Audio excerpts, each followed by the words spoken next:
36 वर्ष की आयु में उन्होंने छोटे छोटे बच्चों को लेकर के आरएसएस की स्थापना करी, इसका बीजारोपण किया।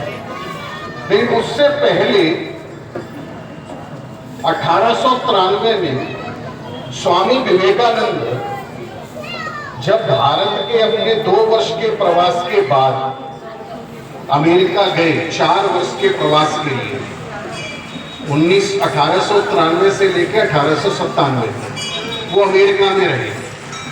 अमेरिका से वापस आने के बाद उनका जो अध्ययन निकल करके आया तो उन्होंने 3 बातें बोली। भारतीय समाज की दृष्टि को देखते हुए उन्होंने 3 बातें कही कि पहला, भारतीय समाज को एक संगठन की आवश्यकता है, क्योंकि हमारा हिंदू समाज असंगठित था, ऊंच नीच के भेद में असमानता बहुत थी।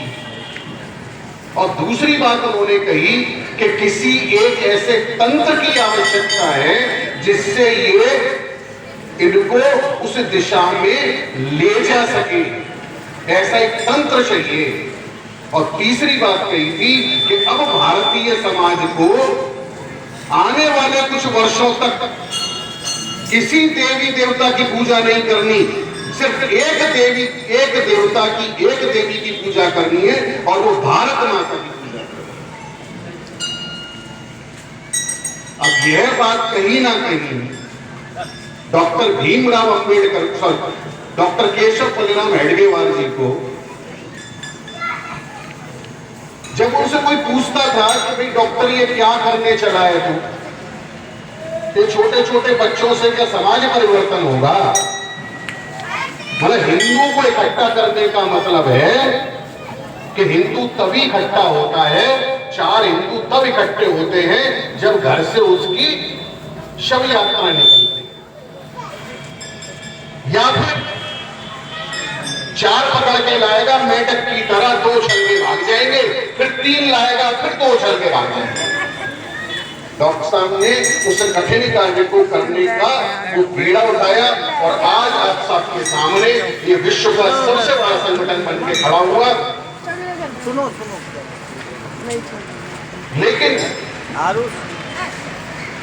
कहते हैं कि अपने को इसकी, उनको उस समय में ये कुछ ऐसा आभास था कि किसी ने उनसे पूछा कि भाई संगठन की आवश्यकता क्यों है, अब तो हमें स्वतंत्रता मिलने वाली है। तो उनका कहना था कि स्वतंत्रता कितने समय तक रह पाएगी,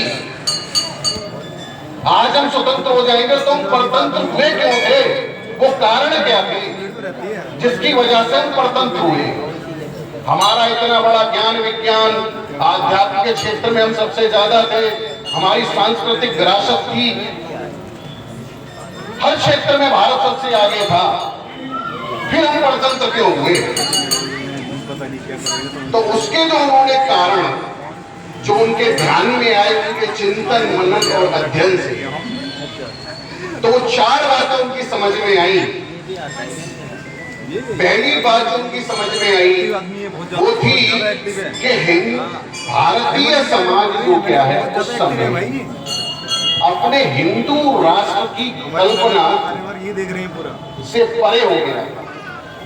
उसे हिंदू राष्ट्र की कल्पना ही नहीं रही थी, 1000 वर्ष की गुलामी रही, इधर उधर टाइम पास होने के बढ़िया टाइम पास, सब राजा आपस में एक दूसरे से लड़ते रहे, हम सुनवाएंगे हम नहीं सुनेंगे। एक आत्मवाद बढ़ गया था, आत्म केंद्रित समाज हो गया, सिर्फ मेरे बारे में सोचना, अपने बारे में सोचना। समाज में लगे पड़े, समाज जोड़ने में लगे पड़े। जब गजनवी पहली बार भारत आया था तो उसको किसी ने कहा कि तो बड़ा श्रेष्ठ राष्ट्र है, यहाँ का तो एक एक राजा 100 हजार पर भारी होता है, तो इनको बुला बुला के बुलाया, तो वो 1 लाख की सेना लेकर के आया था। लेकिन आने के बाद उसने सोचा कि मैं पहले इसका मुआयना तो कर लूं, और मुआयना करने के लिए क्या किया, वेश बदल के, और उसने अपने कुछ घोड़े एक खेत में छोड़ दिए। अब खेत में घोड़े फसल को रौंद रहे हैं बुरी तरीके से, इतने लोग तो शाखा में आते हैं। वो वहां पर एक किसान चारपाई पर लेटा हुआ था, उसके पास जाके पूछा उसने, कह रहे भाई देख नहीं रहा ये घोड़े फसल को रौंद रहे हैं और तू आराम से सो रहा है, इनको भगा। उसने कहा मेरी वजह से इसमें आग लग जाए। चलो चलो चलो। बोले मेरे नहीं है, मेरे पड़ोसी के। ऐसा समाज हो गया था। गजनवी ने सोचा फिर 1 लाख की सेना की जरूरत नहीं, यहाँ तो 10,000 बहुत है।